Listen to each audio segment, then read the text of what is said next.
Subscribe lucky और करें और न्यू राधिका एपिसोड आइसक्रीम खाने के लिए तालाब के किनारे पहुंच गए थे। लकी उसे अपने साथ उसी जगह पर बैठाने के लिए ले गया था जहां वो और राधिका साथ में बैठा करते थे। राधिका ने लकी से फिर से उसके बारे में बात करनी शुरू कर दी। लकी भी उसे सब कुछ बताते जा रहा था। जैसे जैसे वो लकी की बातें सुनती जा रही थी, वो उससे और इम्प्रेस होती जा रही थी। आखिर में वो दोनों उठे और लकी उसे घर छोड़ने के लिए रवाना हो गया। कुछ देर के बाद उसने उसे जब उसके घर छोड़ा तो राधिका अचानक से लकी के गले लग गई। लकी को उसकी इस हरकत पर हंसी आ रही थी। उसे छोड़ने के बाद लकी भी अपने घर पहुंचा और अपने कमरे में आ गया। सोने से पहले वो राधिका की तस्वीर के सामने आकर खड़ा हो गया था। राधिका, सॉरी, आज मैं तुम्हारे बिना वहां तालाब पर गया। क्या करता, मेरे पास कोई चारा भी तो नहीं था। लेकिन जब मैं वहां बैठा तो ऐसा लग रहा था जैसे तुम मेरे साथ बैठी थी। ऐसा लगा जैसे बीच में तुमने मेरा हाथ भी पकड़ लिया। बहुत दिनों बाद वहां जाकर अच्छा लगा राधिका। तुम होती तो और ज्यादा अच्छा लगता, लकी ने कहा। यह कहते हुए उसकी आंखें नम हो गई। वो उसकी तस्वीर के सामने से हटने का नाम ही नहीं ले रहा था। वो रात भर वहीं उसके सामने खड़ा रहना चाहता था, लेकिन अगले दिन काम पर जाने की मजबूरी ने उसे राधिका से दूर कर दिया। राधिका से बात करने के बाद जब उसे थोड़ा हल्का महसूस हुआ तो वो अपने बिस्तर पर आकर सो गया था। उधर लकी को भले ही चैन की नींद आ गई थी, लेकिन इधर पुलिस की नींद हराम हो चुकी थी। जब से प्रफुल्ल जेल से भाग गया था तब से उन लोगों के ऊपर एक अलग तरह का दबाव बना हुआ था। वो लोग प्रफुल्ल का पता ठिकाना ढूंढने की कोशिश कर रहे थे, लेकिन वो कहीं नजर नहीं आ रहा था। उन्होंने अग्रवाल परिवार के घर का कोना कोना छान मारा, लेकिन प्रफुल्ल का उन्हें कहीं पता ही नहीं चल रहा था। ऊपर से उसे पकड़कर लाने का दबाव बढ़ता जा रहा था, लेकिन पुलिस वालों को कोई खबर नहीं मिल रही थी। एक दिन जब सुबह सुबह इंस्पेक्टर राकेश अपने दफ्तर पहुंचा ही था कि तभी एक हवलदार भागता हुआ उसके पास आया और बोला, सर, आपके लिए आईजी गौतम सर का फोन आया था। जैसे ही इंस्पेक्टर राकेश ने आईजी गौतम का नाम सुना तो वो समझ गया था कि मामला क्या था। उन्होंने उसे प्रफुल्ल के बारे में ही बात करने के लिए फोन किया था। इंस्पेक्टर राकेश भागते हुए अपने केबिन में गया और उसने सीधा फोन आईजी गौतम को लगा दिया। जय हिंद सर। जय हिंद राकेश, प्रफुल्ल के केस में तुम्हारी तरफ से क्या अपडेट है? आईजी गौतम ने पूछा। सर, अभी तक तो कोई अपडेट नहीं है। हम लोग उसे ढूंढने की कोशिश कर रहे हैं। कुछ दिन पहले अग्रवाल परिवार के घर भी गए थे, लेकिन वहां से भी उसके बारे में ज्यादा कुछ पता नहीं चल पाया सर। राकेश, देखो, अब मामला बढ़ता जा रहा है। पहले ही एक हाई प्रोफाइल केस था और अब उसके फरार हो जाने की वजह से हमारी इमेज बहुत ज्यादा गिरती जा रही है। कोर्ट से हमें अल्टीमेटम मिला है कि अगर 10 दिन के अंदर उसे गिरफ्तार करके नहीं लाए तो हायर अथॉरिटी ना हमारे ऊपर एक्शन ले सकती है। इसलिए प्लीज तुम अपना एक्शन और तेज करो, गौतम ने कहा। जी सर, इंस्पेक्टर राकेश ने कहा और फिर फोन काट दिया। इसके बाद वो अपनी कुर्सी पर बैठ गया। उसके लिए प्रफुल्ल को पकड़ पाना सांप के बिल में हाथ डालकर मणि निकालने जैसा हो गया था। उसकी टीम तो पहले ही हार मान चुकी थी, लेकिन राकेश फिर भी इतनी जल्दी हिम्मत नहीं हारना चाहता था। ऐसे में उसने घंटी बजाई और उसने हवलदार को अंदर बुलाया, जिसने उसे फोन आने की बात कही थी। जी सर। एक काम करो, जीप निकालो और 4 कांस्टेबल को बुलाओ। हम फिर से प्रफुल्ल के घर जा रहे हैं। देखते हैं उनके पास कोई अपडेट है क्या। देखिए सर, मुझे नहीं लगता कि हमें इस वक्त उनके घर जाना चाहिए। वैसे भी इस टाइम पर उनके घर पर कोई मिलता नहीं है। सब लोग अपने अपने ऑफिस चले जाते हैं। अगर चलना ही है तो हम उनके ऑफिस चलकर देख सकते हैं, शायद वहां कोई लीड मिल जाए, उस हवलदार ने कहा। उसकी बात पर इंस्पेक्टर कुछ सोचने लगा और बोला, ठीक है, तुम गाड़ी निकालो। और वो अपनी जगह से खड़ा हो गया। कुछ देर के बाद में पुलिस की 2 गाड़ियां अग्रवाल परिवार के हेड ऑफिस के सामने आकर खड़ी हो गई थीं। इंस्पेक्टर राकेश अपने साथ कुछ कांस्टेबल्स को लिए उनके ऑफिस में दाखिल हो गए और सीधा उस फ्लोर की तरफ जाने लगे जिस फ्लोर पर लकी काम किया करता था। उस फ्लोर के रिसेप्शन पर जैसे ही ये खबर मिली कि पुलिस उनके ऑफिस की तरफ आ रही थी तो इतने में वहां बैठा पियून लकी की ऑफिस की तरफ भागा और दरवाजा बजाने लगा। आ जाओ, लकी ने कहा। वो हाफते हुए अंदर गया और बोला, सर, ऑफिस में पुलिस आई है। लकी ने जैसे ही उसकी ये बात सुनी तो वो चौंक गया। उसे समझ नहीं आ रहा था कि पुलिस उसके ऑफिस में क्या लेने आई थी। फिर उसने कहा, ठीक है, उन्हें यहाँ भेज दो। पियून ने उसकी बात सुनी और लगभग 2 मिनट के बाद ही पुलिस उसकी ऑफिस में आकर खड़ी हो गई। लकी, आप ही हैं? इंस्पेक्टर ने पूछा। हाँ जी, मैं ही हूँ, कहिए। मेरा नाम इंस्पेक्टर राकेश है। मैं आपसे प्रफुल्ल के केस के बारे में कुछ पूछताछ करना चाहता हूँ। अभी कुछ दिन पहले ही हमारी टीम आपके घर गई थी, लेकिन तब भी वहां आप थे नहीं। इंस्पेक्टर ने कहा। लकी ने उसे और बाकी हवलदारों को देखा और फिर उन्हें बैठने के लिए इशारा कर दिया। सभी लोग बैठ गए थे। देखिए लकी जी, असल में बात यह है कि प्रफुल्ल जेल से फरार हो गया है। हमें लास्ट लीड यही मिली थी कि वो भागकर आपके घर आया था।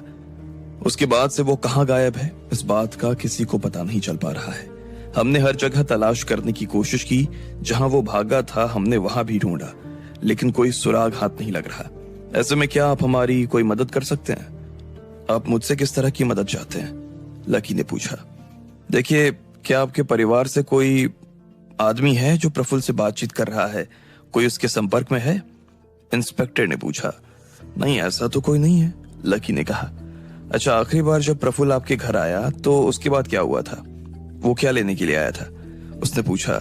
लकी ने उस दिन जो कुछ भी हुआ था वो सब कुछ इंस्पेक्टर को विस्तार से बता दिया था। प्रफुल्ल और उसकी माँ के बारे में इतना कुछ सुनकर इंस्पेक्टर खुद हैरान हो गया। आखिर में वो अपनी माँ को अपने साथ लेकर चला गया था। अब वो कहाँ गया है, इस बात का हमें कोई अंदाजा नहीं है, लकी ने कहा। इंस्पेक्टर ने कुछ देर के लिए सोचा और फिर अचानक से उसे कुछ सूझा। उसने लकी की तरफ देखा और बोला, अच्छा लकी जी, क्या वो सिर्फ अपनी माँ को लेकर ही गया था? और उसके पिता? ये सुनते ही लकी भी हैरान हो गया। ये बात तो अभी तक उसके दिमाग में ही नहीं आई थी। जी, उसके पिता तो हमारे साथ ही रहते हैं। इतना कुछ हो जाने के बाद उन्होंने उसके साथ जाने से मना कर दिया था, लकी ने कहा। ओह, तो क्या आप उन्हें यहाँ बुला सकते हैं? मैं उनसे 2 मिनट बात कर सकता हूँ, इंस्पेक्टर ने कहा। जी, मैं अभी बुलाता हूँ, लकी ने कहा और अपनी जेब से फोन निकालकर उसने कमल को फोन मिला दिया। हेलो कमल चाचा, आप मेरे केबिन में आ सकते हैं क्या? पुलिस आपसे मिलना चाहती है। नहीं, वो लोग प्रफुल्ल के बारे में आपसे कुछ सवाल जवाब करना चाहते हैं, लकी ने कहा और फिर फोन काट दिया।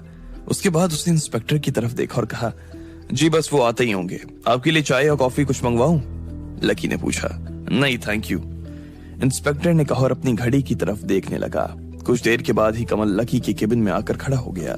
वो इतने सारे पुलिस वालों को अपने सामने देखकर हैरान हो गया था। आप ही प्रफुल्ल के पिता हैं? इंस्पेक्टर ने पूछा। जी, तो आपको तो मालूम ही होगा ना कि प्रफुल्ल जेल से फरार हो गया है, इंस्पेक्टर ने कहा। जी मुझे पता है। तो क्या आपको यह पता है कि वो कहाँ गया होगा? जी वो, देखिए हमसे कुछ भी छुपाने की जरूरत नहीं है। आप अगर हमारे साथ कोऑपरेट करेंगे तो अच्छा ही होगा। क्या आपकी उससे कभी बातचीत होती है? इंस्पेक्टर ने पूछा। कमल ने लकी की तरफ देखा और बोला, जी नहीं, जब से वो आखिरी बार घर से गया था उसके बाद से हम दोनों के बीच कोई बातचीत नहीं होती है। ओके, तो इसका मतलब है कि आपको इस बात का कोई अंदाजा नहीं है कि वो कहाँ गया होगा, बराबर? इंस्पेक्टर ने पूछा। जी ऐसा ही है। फिर भी आपके हिसाब से वो कहाँ हो सकता है? कोई आइडिया, कोई रैंडम केस? इंस्पेक्टर ने पूछा। कमल ने कुछ देर तक सभी लोगों के चेहरे देखे और फिर आखिरी में बोला, मेरे हिसाब से वो दोनों अपने मामा के घर गए होंगे। मामा के घर? कौन मामा? इंस्पेक्टर अचानक से अपनी कुर्सी पर सीधा बैठ गया। उसे लग रहा था कि इस जानकारी से उसका काम बन सकता था। उसका मामा तेजस मैत्री, वो लोग हैदराबाद में रहते हैं। निर्मला का वो इकलौता भाई था। इसके अलावा उन दोनों का कोई और नहीं है।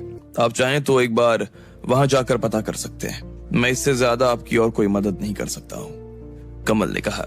जी, क्या आप तेजस जी का कोई नंबर या एड्रेस हमें दे सकते हैं? वहां पहुंचने में फिर थोड़ी आसानी हो जाएगी हमें, इंस्पेक्टर ने कहा। नहीं सर, काफी सालों से मेरी उससे बात नहीं हुई है। बात तो निर्मला और प्रफुल्ल की भी नहीं होती थी, लेकिन हो सकता है कि ये सब होने के बाद होने लगी हो। वैसे आप हैदराबाद जाएंगे और किसी से भी पूछेंगे ना कि तेजस मैत्री कहाँ रहता है, तो वो आपको बता ही देगा। वो हैदराबाद का जाना माना नाम है, कमल ने कहा। इंस्पेक्टर ने लकी की तरफ देखा और फिर अपनी जगह से खड़े होते हुए बोला, आप लोगों का बहुत बहुत शुक्रिया। आप लोगों ने बहुत सपोर्ट किया मुझे। आगे कभी भी आपकी मदद की जरूरत होगी तो मैं आपको फिर से परेशान करूंगा, उस इंस्पेक्टर ने कहा और फिर वहां से निकल गया। लकी और कमल उस केबिन में अकेले रह गए थे। चाचा, ये तेजस मैत्री तो वही है ना जो अवैध हथियार बनाने का काम किया करता था? ये जेल से वापस कब आया? लकी ने पूछा। अभी कुछ साल पहले ही आया है। इसका एक खास दोस्त मंत्री बन गया था। उसने मंत्री बनते ही नई से बाहर करवा दिया, कमल ने कहा। मुझे नहीं लगता कि प्रफुल्ल को उस आदमी के साथ जाना चाहिए। वो पहले ही गलत हाथों में है और अगर वो उसके साथ गया तो उसके लिए और हम सब के लिए भी बहुत बड़ी दिक्कत हो जाएगी, लकी ने कहा। अब इसमें तुम और मैं कुछ कर भी नहीं सकते ना बेटा। जिसकी किस्मत में जहां जाना लिखा है वो वहां जाएगा ही जाएगा। इतना कहकर कमल उसके ऑफिस से बाहर निकल गया। लकी को कभी कभी कमल के लिए बहुत बुरा महसूस होता था। कहा तो एक जमाने में वो लकी से सीधे मुंह बात तक नहीं करता था, और कहा आज छोटी सी छोटी चीज भी उसे बताता था। प्रफुल्ल और निर्मला ने उसकी जिंदगी पूरी तरह से बर्बाद कर दी थी। लकी को समझ नहीं आता था कि वो अकेला अपने घर में खाना कैसे खाता होगा। उसका अकेलापन उसे चैन से जीने ही नहीं देता होगा। लकी जब ये सब सोच ही रहा था कि इतने में उसका फोन बज उठा। उसने देखा कि राधिका का फोन था। उसने तुरंत फोन उठा लिया। हाँ राधिका बोलो। सॉरी लकी, हाँ मैं रात को तुमसे बात करना भूल गई थी। तुम टाइम से घर पहुंच गए थे? उधर से राधिका ने पूछा। हाँ हाँ पहुंच गया था। अच्छा सुनो ना, मैंने तुम्हें एक और चीज बताने के लिए फोन किया है।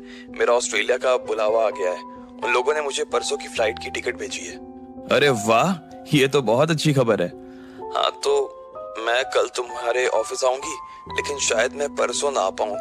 पर तुम काम की चिंता मत करना। हाँ, मैं अपने असिस्टेंट को बोल कर जाऊंगी, वो सारी चीजों का ध्यान रखेगा।